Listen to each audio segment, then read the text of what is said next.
This podcast is part of the Michigan Sports and Entertainment Podcast Network. Go to michigansportsandentertainment.com for more great podcasts.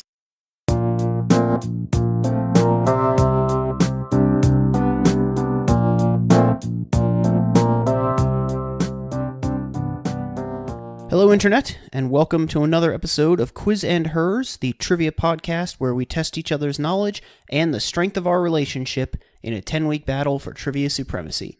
My name is Justin, and I am here with the Beyonce to my Jay-Z, my fiancée, Hallie. Hello. If you are new to the show, here's how it works. Each week, one of us writes 6 trivia questions for the other person. They come from each of our 6 categories, which are arts and literature, sounds and screen, sports and games, times and places, science, and everything else. All 6 questions will have some central theme that unites all of them, and after each question, the person who wrote it will have a discussion of about 5 minutes prepared. They're actually edging closer to 7 minutes lately, I've noticed, but that's all right. That's fine, I think. To teach us all a little bit more about whatever we're talking about. Currently, we are entering the middle of the season, so after 2 games apiece, we are tied with 6 correct answers each. So this has been a very close season so far, and today I will be asking the questions, and Hallie will try to put some distance between me and her on the season. Ready to go? Yep. All right, let's do it then. Today's game is called X Marks the Spot. Is it about X? Yes, the only thing that the 6 questions today have in common is that the answers all contain the 24th letter of the alphabet and the red-headed stepchild of the English language, the letter X. So they don't all start with X? Not necessarily. That would be harder. That would be much harder to write, and also much easier to play, because there's a very small number of words in English that actually start with X. True. That's what I thought about Q, though. And not all of yours actually were... Not all of the answers did start with Q. They were just about stuff anyway. That start with Q. Right, yeah. So... Actually, I was going to do this game the week after you did that Q game, and then I had to move everything around, so... Whoops. That's all right. So, yeah, so in the... This is why I don't plan far in advance. It's easy to move stuff around, though, True. Especially if you have other ideas ready, so... Yeah. Yeah, so in the tradition of the great wordplay trivia games, every answer today contains the letter X. Okay. All right, let's do it. That's helpful. Yeah, I know. Well, these questions are going to be considerably shorter than most because you have an additional clue already, so... Right. All right, question 1. Everything else. A strip of concrete, which is referred to as either 7 left or 2-5 right, depending on what direction you're approaching from, is one feature of a California facility that is often referred to by what 3-letter abbreviation? Excuse me? You heard me. A strip of concrete? Yes. Between 2 things. All right. I'm thinking. Okay. I don't know. I'm just going to go with OXO. OXO? Sure. What's OXO? I don't know, like tic-tac-toe. No. I don't know. What was the other thing you were thinking? I was between OXO or XOX. No. Because this is the only inkling I had. Okay. So I think you missed the puzzle on this one. It's LAX. Oh. Los Angeles International Airport. What is the 7? I don't understand. It's a runway. Oh. I didn't know runways had different things depending on which way you're coming from. Yeah, so I'll talk about why, but yeah, I mean, strip of concrete, California, 3 letters, one of them is an X. That should have probably been enough, I would think, but yeah. All right, so yeah, I'm going to talk about LAX, but also just sort of like airports in general and kind of like how they work. So, yeah. So, located 18 miles south of downtown LA, Los Angeles International Airport is, by any measure, one of the largest airports in the world. It is the world's 4th busiest airport, handling over 87 million passengers last year. It is the 11th busiest in terms of total cargo, with well over 2 million tons of total freight moving through it each year. It's the 3rd busiest in terms of total movements, that is, takeoffs and landings, with over 700,000 a year. And it has more trips originating and ending than any other airport in the world. So there are more flights from 2 other airports, but they're like mostly connecting flights. So in terms of like start and end destinations, LAX is number 1. Okay. Yeah. Construction began in 1928 with the first building, Hangar Number 1, opening the following year. Hangar Number 1 is still in use and is on the National Register of Historic Places. The airport's common name, LAX, comes from the airport code assigned to it by the International Air Transport Association, which is a trade group of the world's airlines. Almost every airport in the world has a 3-letter IATA code, as well as a 4-letter code assigned by the International Civil Aviation Organization, which also assigns codes to smaller aerodromes, not just full-fledged airports. LAX's ICAO code is KLAX, incidentally. The X in these codes doesn't really mean anything, it's just a historical quirk. Prior to the 1930s, U.S. airports were identified by 2-letter codes, and LA's was, naturally, LA. Uh-huh. As the aviation industry grew, they had to move to 3-letter codes, and an X was arbitrarily added. I see. Not really clear why they added an X. They just had to add something, so. Okay. Yep. Because X kind of means nothing. Yeah, I guess. Yeah. LAX is owned and run by Los Angeles World Airports, an agency of the government of Los Angeles. In other words, it is directly owned and operated by the city that it serves. This is a common arrangement in the US, but it is pretty unusual in most other countries, where most airports are owned by the local or national governments, but run by private companies to whom the facility is leased. This model is known as GOCO, short for Government-Owned Contractor Operated, and despite the hard-on that the US has for private industry and Americans' general aversion to the government doing anything, this model has not caught on in the States, oddly enough. That's surprising. It is, right? I wonder if they're nicer. International airports? Yeah. Yeah, I don't know. I haven't been to too many airports overseas, but I think US airports are generally pretty nice. Yeah, some. I mean, there's variants. Newark is terrible, but, you know, for the most part, I think I've they're never okay. been to LAX. It's nice. It's huge. I don't know. It's huge, but it's nice. I like JFK. Yep.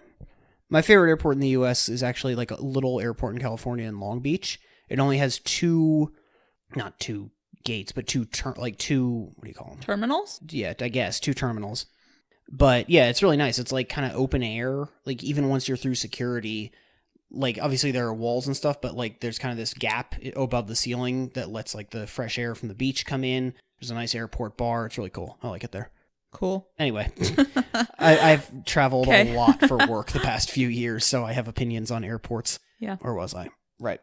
LAX is served by numerous major airlines and is a hub for Alaska Airlines, American, Delta, and United, as well as the cargo airline Atlas Air. This is as good a time as any to explain that distinction. Passenger airlines fly people, both on scheduled flights and ad hoc charter flights, whereas cargo airlines move freight. Makes sense. Both of these are considered commercial aviation and are distinct from general aviation, which includes civilian recreational flying, privately owned aircraft, and other flights that aren't made for money or work. What's a hub then? A hub is like an airport where an airline is not necessarily based, but it's where they fly a lot of their flights to and make a bunch of connections. So like... Do they have multiple hubs? Some of the biggest ones do, yeah. Oh. So Delta, I believe, has a hub there. So they have a hub at LAX. I believe they also have a hub in Atlanta. And so basically, like, if you're traveling anywhere on the eastern side of the United States via Delta, you're going to make a connection in Atlanta. And if you're flying anywhere on the western side, you're probably going to make a connection at LAX. I see. That's what a hub is. Okay. Yeah. LAX has naturally been the filming location for several movies, given its adjacency to Hollywood, including the comedy Airplane, the final scenes of the action thriller Heat, and most of Die Hard 2, which took place at Washington Dulles International Airport despite being shot at LAX. That is the least of that film's air travel inaccuracies, but that's for another day. 7 left, 25 right, the runway I mentioned in the question, is one of 4 runways at LAX, along with 6 left, 24 right, 6 right, 24 left, and 7 right, 25 left. These designations are spelled with just a letter and digits, so like 6L, 25R, for instance, but they're pronounced the long way I've been saying them. The number represents the heading of the runway as you approach, rounded to the nearest decadegree. So 9 means 90 degrees, that is east. Oh. 18 means 180 degrees, that is south. 36 means 360, that is north, and so on. So that's why the numbers are separated by 18, because they're 180 degrees apart, because you can come from the left direction or the right direction, basically. What's separated by 18? So, like, 6L24, or 6 left 24R, 6 and 24 are 18 apart. There's always a difference of 18, because if you come from one direction, so, like, say you're coming in from the east, it would be 9. If you're coming in from the west, it would be 27. I see. Yeah. The letters disambiguate parallel runways, so 7 left is the runway at 70 degrees on the left as you approach, and 7 right is the parallel runway on the right. All airports in the world use this same system of naming. Actually, though, at LAX, all 4 runways are at 69 degrees. Nice. Just waiting for you to make a sex joke. I just said nice. And so they would normally all be labeled 7, but the only disambiguators are left, right, and center. So if you have more than 3 parallel runways, you have to change the number. And so 2 of them are actually labeled 6 to avoid confusion, even though really they're closer to 70 degrees. So it's just 60. like close enough that the pilot can tell? Essentially. So basically, like, you would have the plane's heading coming in, and if you're going to be at LAX, you'd probably be somewhere between 60 and 70 degrees, and then you would adjust the heading as you approach the runway to make sure that you're even with it. So that's Los Angeles International Airport, aka LAX. Neat. I think so. I like airports. I know. I find them interesting. I find them fun because it means I'm going on vacation, usually. Yep. All right, so question 2, times and places. I like this question a lot. Okay. What state capital is the largest U.S. city that fits the theme of this game? Oh boy. How long do I have? I can cut it out, but we do want to watch Jeopardy in about 40 minutes. I know, but I can't not get this. You should get this. Stop looking at me like that. What am I supposed to look at? I don't know. I'm trying to think of a song. Sioux Falls? Is that your answer? Yeah, it's all I can think of. Okay. No, it's Phoenix, Arizona. Oh. Phoenix is, of course, the capital and largest city in the state of Arizona, but with a population of over 1.5 million people, it is also the 5th most populous city in the U.S., period, the most populous state capital, and the only state capital with a population of over 1 million. I didn't realize that. But yeah, apparently like Boston is less than 1 million people. Wow. Yeah. So, yeah, I didn't really realize that Phoenix was such a major city. And I have no problem saying that because I checked and we have no listeners in Arizona. So, for now anyway. Yeah. Anyway, long before the founding of the modern city, the area that is now Phoenix was inhabited by an indigenous Mesoamerican tribe called the Hohokam, who abandoned the area around 1450. The city was founded in 1868 near the confluence of the Salt River and the Gila River in what we now call the Valley of the Sun, located in what was then the territory of Arizona. The Englishman and self-styled Lord, in air quotes, Darrell Dupa, suggested that the new settlement be named Phoenix, as a great new civilization would rise from the metaphorical ashes of the ancient Hohokam civilization. The territorial capital of Arizona was moved from Prescott to Phoenix in 1889, and Phoenix became a state capital in 1912 when Arizona was admitted to the Union as the 48th state. That's a good fact. Everybody knows that Alaska and Hawaii were 49 and 50. Nobody ever remembers that Arizona was 48, so that comes up a lot. Okay. Prior to World War II, Phoenix was reliant on the so-called 5 C's of Arizona's economy: copper, cattle, cotton, citrus, and climate. That last one is very forced and basically means that people like to visit for sunshine. Right. Dreadful. Warmth. Yeah. A dry heat. Yeah, very dry and very hot. Yeah. We'll get to that. In 1913, Phoenix was one of the first cities in the U.S. to move from a mayor-council form of city government, in which the city council acts as a legislative branch and the mayor heads an executive branch, to a council-manager form, in which the city council enacts laws, but appoints an unelected city manager to implement them and oversee the day-to-day operations of the city, a bit like the relationship between the board of directors and the CEO of a private company. Phoenix still has a council-manager system, unlike most major metropolises. This form of government is more common in smaller towns and cities. I believe it's pronounced metropoli. Metropoli? Yep. Yes, and the Didn't plural, you know? And the plural of Phoenix is Phoenices. Right. Although when would you have multiple? You could have multiple metropoli. You could also have multiple of the mythological bird, although you probably wouldn't have multiple of the capital of Arizona. That's true. I don't know if they'd get along with each other. I don't know the details of the mythology of the Phoenix and their psychology, so I don't know. Can't speak to that. So Phoenix is the largest city, actually, in the U.S. that uses this council manager form of government. It does have a mayor, though. It's just that the mayor is basically the head of the legislative city council, not an executive authority. That's what the town where I grew up has. What? The city council. And a city manager? Yeah, it's not like called the mayor. Right, yeah. So he's probably appointed and by it's the council. one of only 2 cities on Long Island. That is true. Fun fact.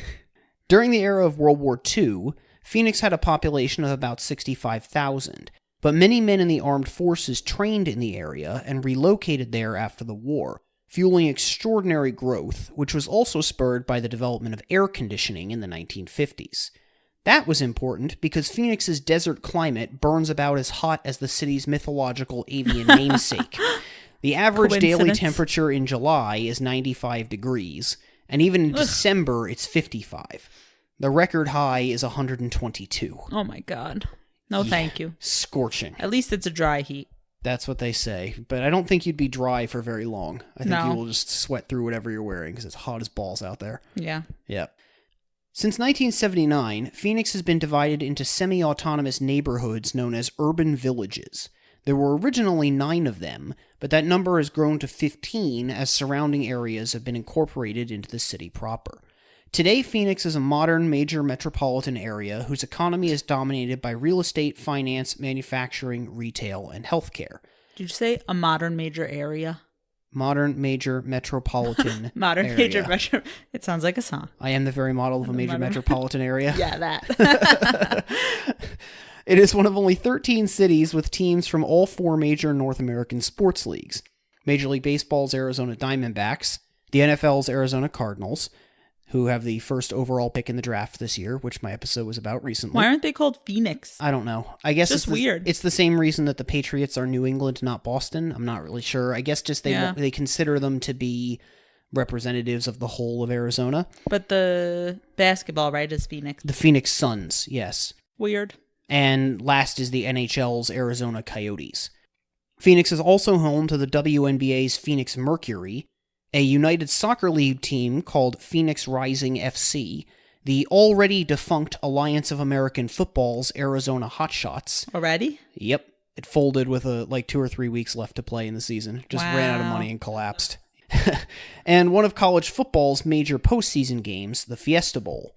It is served by Phoenix Sky Harbor International Airport, IATA code PHX, ICAO code KPHX. No one's memorizing these. Which is a major airport, though not quite at LAX levels. Okay. Yes. But this one, you can understand why there's an X in it, because there's an X in the city name, Makes unlike a lot LAX. more sense. Yeah, exactly. All right, so I thought you would get at least one of those 2. This game may not go well for you. Whatever, I'm over it. All right, question 3, sports and games. Known by the rhyming nickname The Glide, what basketball Hall of Famer is considered one of the greatest shooting guards of all time, to the point that he was sometimes called Michael Jordan West during his time with the Portland Trailblazers? I don't understand what you mean, the rhyming nickname, The Glide. All right, I can clarify that.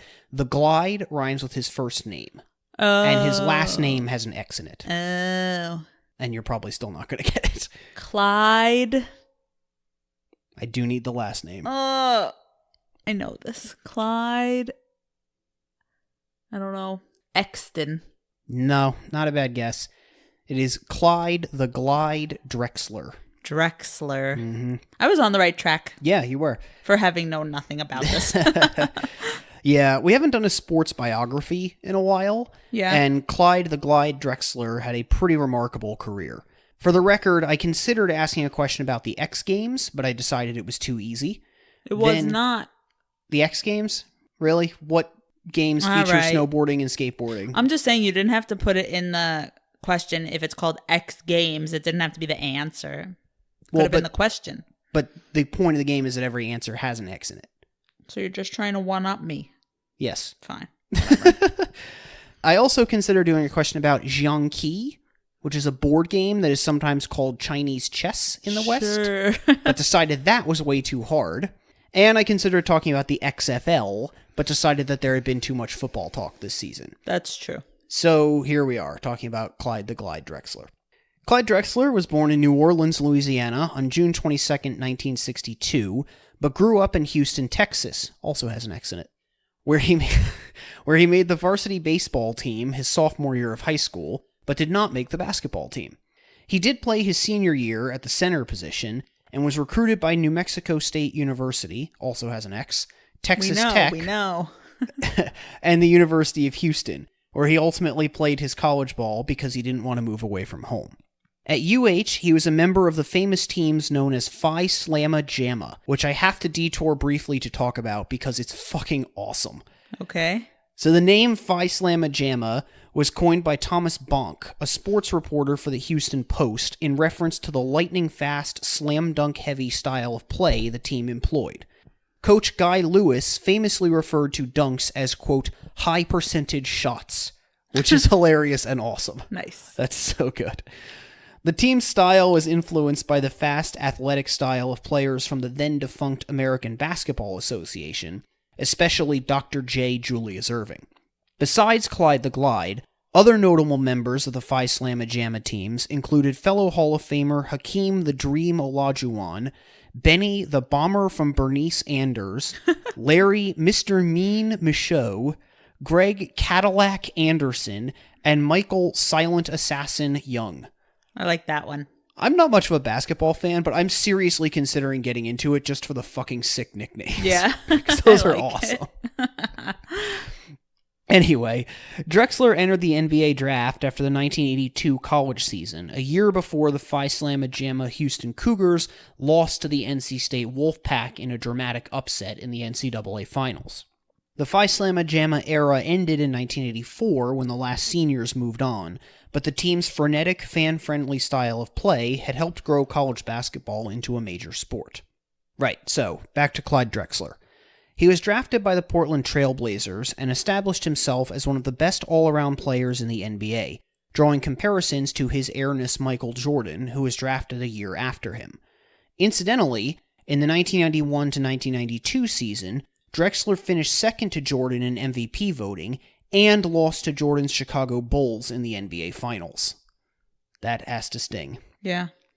He and Jordan, along with other superstars including Patrick Ewing, Larry Bird, Scottie Pippen, Karl Malone, Charles Barkley, and Magic Johnson, were all members of the 1992 U.S. men's Olympic basketball team, popularly known as the Dream Team, who famously crushed all who opposed them in Barcelona on their way to a gold medal, winning their 8 games by an average of 44 fucking points. Oh my god, I can't even imagine.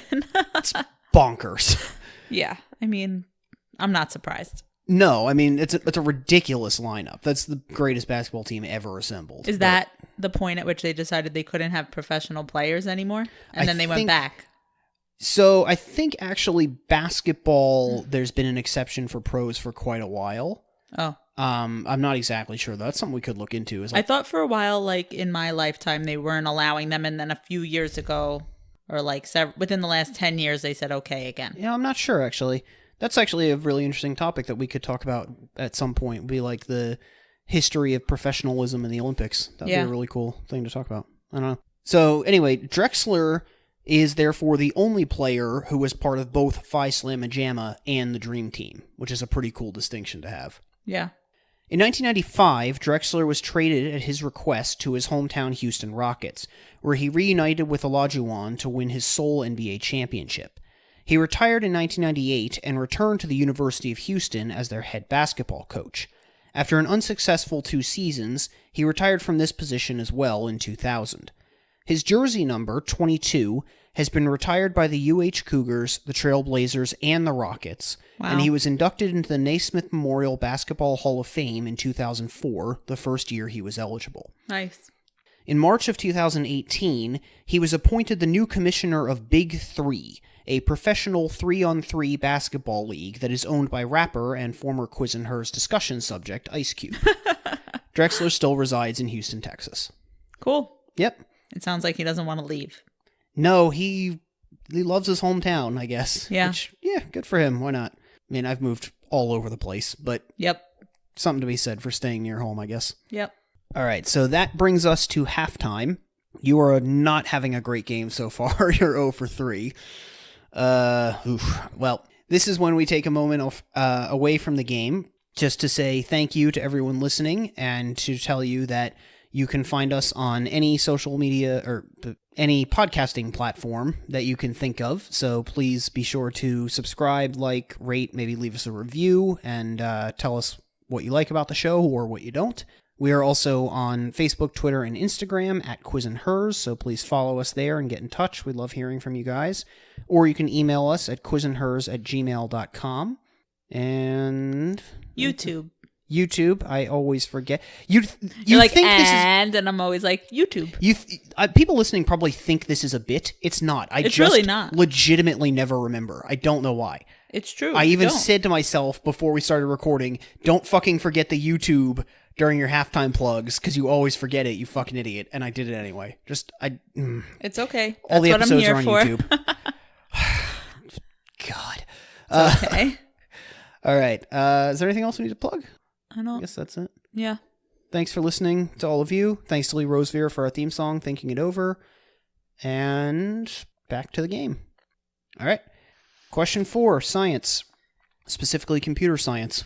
Are you kidding me? I know. Well, again, I thought you would get at least one of those first two. Okay. If not both. All right, whatever. It's fine. All right. What free open source Unix-like computer operating system was originally developed by Linus Torvalds in 1991 and forms the basis for both ChromeOS and Android? Linux. Is that your answer? Yes. Very good. Yay! I almost wrote about Linux. Did you really? When? It must have been in the code episode. Oh, yeah. Okay. Oh, thank God. Nice. I did not think you'd get that. Well done. Couldn't get shut out. Yeah. Well, yeah, you avoided the dreaded 0 for 6 today. So that's Has that ever good. happened? I don't think it has. I don't think we've ever gone 0 for 6. I don't think we've ever gone 6 for 6. That's good. I went 1 for 6 on one occasion, and there have been a couple of 5s, I think. But I don't think we've ever gone 0 or 6. That's a good thing. It is, yes. It means the questions are not insanely hard or insanely easy. So, yeah. So let's talk about Linux. Even though I guess you already read up on it a little bit, but... Not really. Okay. Just barely. All right. Well, you can't talk about Linux without knowing a bit about Unix, so I'll start with that. Unix is a family of operating systems, the ancestor of which was developed at AT&T's Bell Labs in the 1970s. Unix was unique at the time because it was written in the C programming language, a high-level language that could be run on most hardware, instead of in assembly, which you've talked about a bit, making Unix the first OS that was portable to lots of systems and easily understood and modified. Again, you've talked about portability as one of the criteria for a piece of software to be evaluated on, right? Yep. So Unix was the first portable operating system, basically. Due to an antitrust ruling against AT&T, which we've also talked about before. Oh God, we're running out of things. Soon everything's going to be referencing another discussion. Maybe that's why they're getting longer. Maybe that's why they're 7 minutes now, because we're just saying, but Call we've back. talked about that already. Yeah, I don't know. Call back. So because of the antitrust ruling, Bell Labs was legally required to license Unix to anyone who wanted it, and it became especially popular at colleges and universities in the 1980s. In particular, the University of California, Berkeley developed a Unix variant called BSD, descendants of which are still around today. In 1984, AT&T divested itself of Bell Labs, and since they were no longer subject to the antitrust ruling, Bell started selling Unix as a proprietary, closed-source operating system.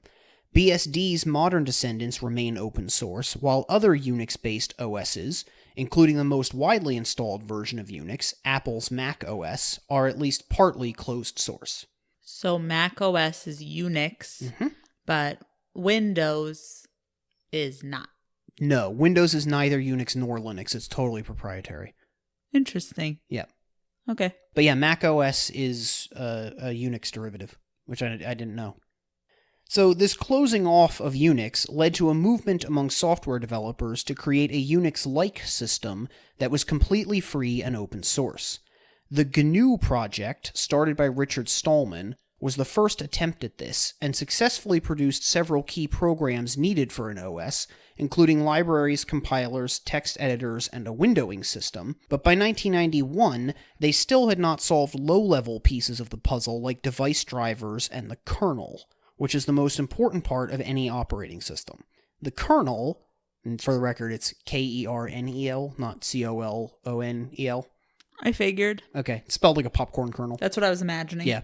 The kernel is essentially a program that controls everything else in the OS, including memory allocation, hardware management, and so on. The kernel is basically cordoned off from the rest of the OS, and users do not directly interact with it.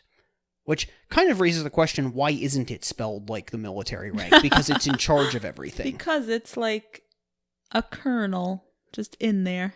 Like it's the kernel inside the popcorn. Yeah, okay. I guess so. Anyway, because the GNU project had not produced a viable kernel, University of Helsinki student Linus Torvalds began work on his own open source kernel, which eventually came to be known as the Linux kernel. Developers combined GNU components with the new kernel to finally produce a fully free and open OS. Incidentally, Linux is short for Linus's Unix, but Torvalds isn't the one who named it that because he's not a dick. It's just what That's good. Yeah. Linux is the most prominent of so-called Unix-like OSs, which follow Unix's design principles, the Unix philosophy, as it's often called, but are not actually descended from Unix. So, Linux is Unix-like, Mac OS is actually Unix. Okay. But they implement a lot of the same principles of design. Different versions of Linux are called distributions, or distros for short. All distros are legally required to be free and open source under Linux's license, meaning anyone can modify any distro in any way that they want, and distribute their modified OS freely. Prominent distros include desktop OS's Debian, Fedora, and Ubuntu, Google's ChromeOS, and mobile OS Android, which we've talked about before. Yep. Linux OSs are also often run on embedded systems, which are things like routers, TVs, DVRs, and other devices like that, where the OS is built into the device itself and highly specialized. In fact, because of its widespread use in embedded systems, as well as servers and supercomputers, Linux has been ported to more different devices than any other operating system. And because of the ubiquity of Android smartphones, it also has the largest install base of any operating system in the world. More so even than Windows. Wow. Yeah.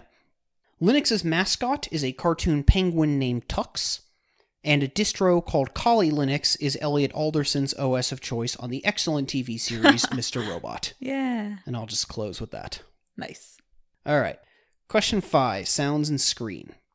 Debuting in 1985 and portrayed by actor Matt Frewer, what character was marketed as the world's first computer-generated TV host, though his plastic-like digital appearance was actually achieved via the use of prosthetic makeup? And in order to fit the theme of the game, I do need the full name of this character, first and last. I don't think I know first or last. If you don't know one, you don't know the other. Is it Mystery Science Theater 3000? What? Is it the guy from Mystery Science Theater?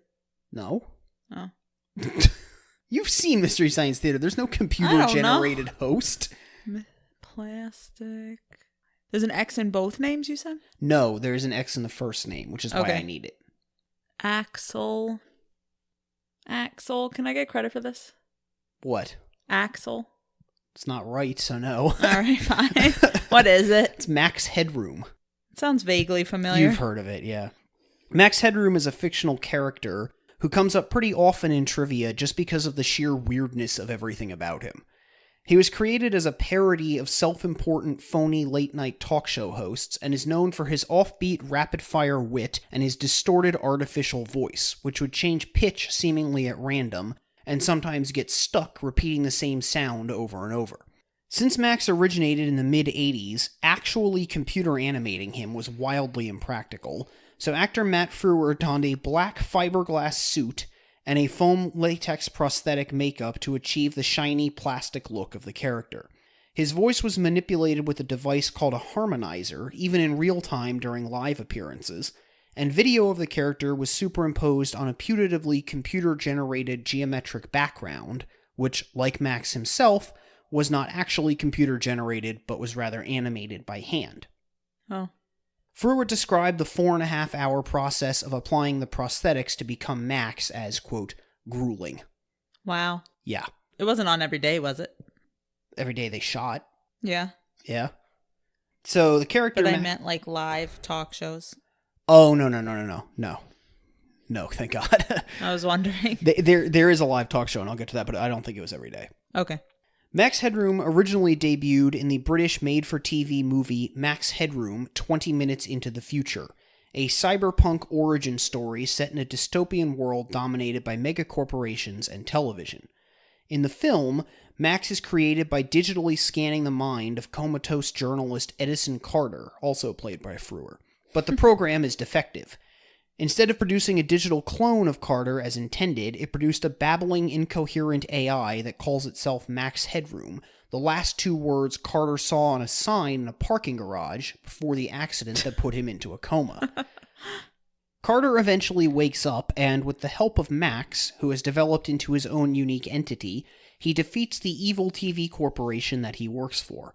I haven't seen this movie, but fuck does it sound weird. Yeah. The film was popular, though, and Max was quickly given his own TV series, which cast him as a VJ, and featured music videos, celebrity interviews, and even a live studio audience, which complemented Frewer's improv skills. The show aired on Channel 4 in the UK and Cinemax in the US. It was cancelled after 4 seasons, and in 1987 the character appeared in a new scripted dramatic series that continued the story of the original movie, and featured Frewer playing both Max Headroom and Edison Carter. Something about this character fit the zeitgeist of the 80s, because Max became a major celebrity, appearing in commercials, comic books, and his own video game. Wow. He even served as the spokesman for New Coke. No, seriously, this weird, somewhat anti-corporate character became a spokes AI for the Coca-Cola Company. That's the 80s. Yeah, really. He's also appeared in more recent media, including the 2011 book Ready Player One, in which the AI that runs the main character's home is based on Max. Is his name Max? Probably. I haven't read it. You have. Maybe that's where I heard this. Probably. Oh. He also appears in the terrible 2015 film Pixels, in which the aliens take the form of Max to communicate with the humans, and the music video for Eminem's song Rap God, in which Mr. Mathers himself appears as Max several times. That's weird. Yeah. And there is one more appearance of the character that I have to mention.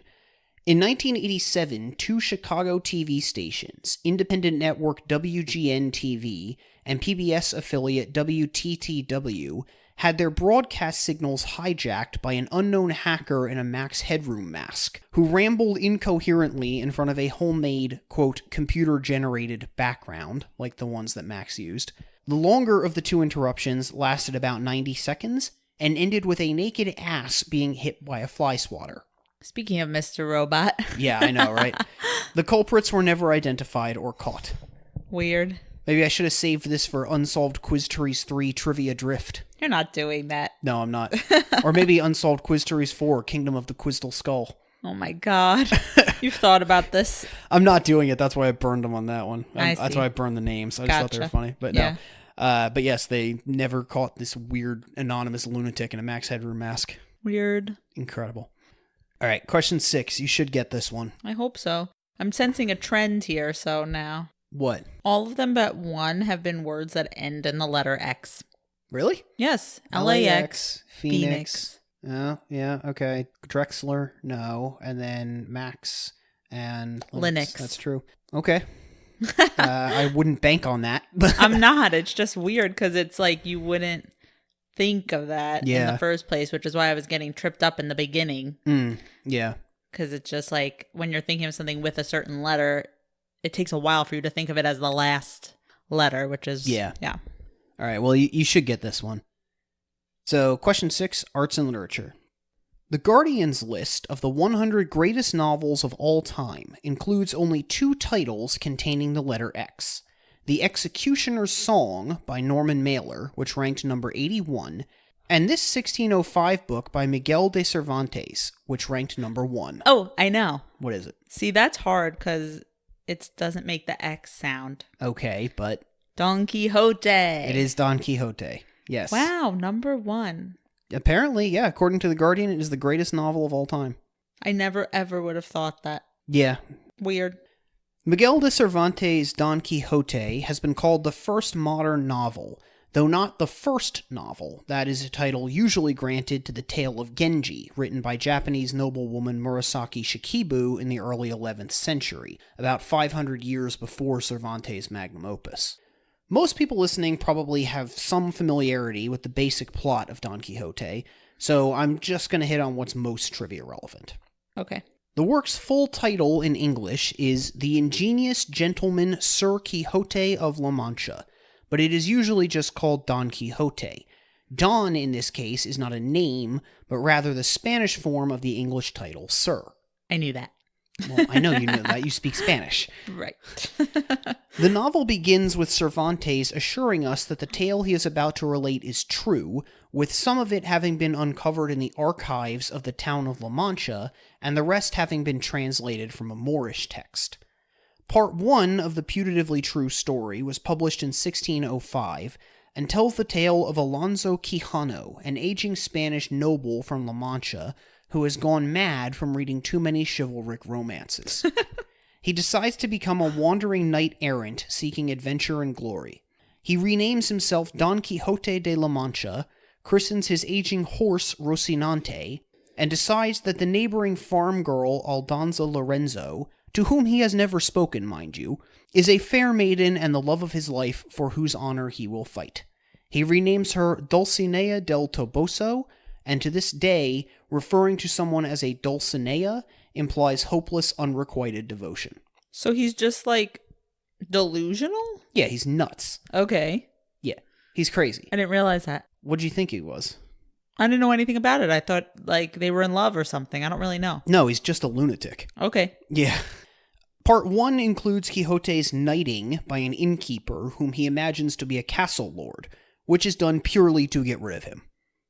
So the innkeeper's basically like, yeah, fine, yeah, I'm the lord of the castle, I'll knight you if you'll go away, because you're annoying my customers. So just some random person is knighting him because he's insane? Well, he shows up to the inn, but he thinks it's a castle. Oh my god. And he takes the innkeeper to be the lord of the castle, and he says, I want to be a knight, my lord, I need you to knight me. He's like, what the fuck are you talking about? And he won't leave the guests alone, and he calls, the prostitutes maidens, and, the innkeeper's finally like, yeah, great, fine, I'll knight you, go away. Have there been, psychology papers on what they think was wrong with him? Not serious ones, but I'm sure people have done it. Yeah.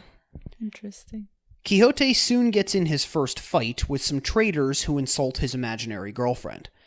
Like most of his battles, he is severely beaten, and he is brought home, and as he recuperates, the local barber and priest burn most of his library. Nonetheless, he sets forth on a second adventure, this time with Sancho Panza, a poor farmer, in tow as his squire, riding a donkey named Dapple. Is he also crazy? No. So Sancho is basically a farmer with no prospects in life, and Don Quixote promises him a minor governorship if he will come with him. He's like, I'm going to get really famous and rich, and I'm going to be a hero, and they're going to give me lots and lots of land, and I'll give you some of it. So he just doesn't realize that Don Quixote's crazy. No, he does, but he just, he figures Why not? He's a nobleman, he must know better than I do, and it's either that or farm dirt for the rest of my life, so, I might as well give it a go. That's basically why he does it. Okay. The most famous incident in this second sally is Quixote's battle with ferocious giants, which are actually windmills. The phrase tilting at windmills still means attacking imaginary enemies. Oh. Yeah. Part 1 ends with the knight's arrest for freeing a group of galley slaves, and he is forcibly returned home, but not before one more ill-advised fight. Though both parts are now usually published together, Part 2 was actually a sequel novel published by Cervantes in 1615. It is set several years after the original novel, and Quixote and Sancho are now famous because everyone has read the first book. So remember, the first book was true, And so everybody knows this story now, and so now he's relating the further adventures when they're encountering people who know them because they've read the book. It's very meta. That is very meta. Yeah. So none of it's factually true. Right. Just the second book is pretending that the first book was written in story. That's right, exactly. Whoa. Yeah. Okay. Yep. The third Sally mostly revolves around a Duke and Duchess playing mean-spirited practical jokes on the pair, and it ends with an ailing Alonso Quijano regaining his sanity on his deathbed, adding a clause to his will disinheriting his niece if she marries a man who reads chivalric books, and dying. So he's saying, I made a bad decision? Yeah, he's saying, I'm an idiot. Don't marry a guy like me, or you don't funny. get my money, basically. That's good. The character is immortalized in the adjective quixotic, describing someone who foolishly pursues lofty ideals to the point of being out of touch with reality. Classifying the novel is difficult, as it can be read as a comedic spoof of medieval romances, a tragic character study of a man driven mad, or really anything in between. Even if it isn't the first novel in history, Don Quixote is unquestionably one of the most influential works of literature ever. Part 1 inspired an unofficial sequel by an author named Alonso Fernandez de Avellaneda. Okay. Alonso Fernandez de Avellaneda, which Cervantes disparagingly references in his own Part 2. That's really So not funny. only are they famous because of Cervantes' book, but also because of this unauthorized sequel that people know as well. It also has inspired tons of imitations and parodies, numerous stage works, including a lost Shakespearean play called Cardenio, based on an incident in Part 1, and Man of La Mancha, a Broadway musical, as well as dozens of film adaptations, and works by Picasso and Goya, among other prominent artists. Yep. All right, so that's Don Quixote. My grandfather had a real thing for Don Quixote. He did. They have Don Quixote, like, all over their house. They have, like, the Picasso. Yeah. The main Picasso one. I mean, not Picasso's work, but, like, you know. That would be cool. The print of they that. have a print of a Picasso, That one yes. that looks like shadows. Yes. And his favorite show is Man of La Mancha, too. Yeah. It's a good show. I mean, the music's good. I've never seen the show. I think I've heard one song from that show, and I don't remember. Was it The great. Impossible Dream? Yes. It's a good song. My Spanish teacher in middle school played it for us, and I remember being okay. I like it. All right. Well, that brings us to the end of this game. So you went 2 for 6, which means you are now up 8-6 on the season. Right. And I will try to take my first lead of the season next week, So hopefully. this is my first? No, it's not, because I'm always... You're always a game ahead, but yes. I have not led this whole season because you were up 2-0, then it was 2-2, then it was 6-2, then it was 6-6. Now it's 8-6. We'll see. We will see. And we hope you will come back and see as well in a week. And we will see you then. Yep. Bye. Bye.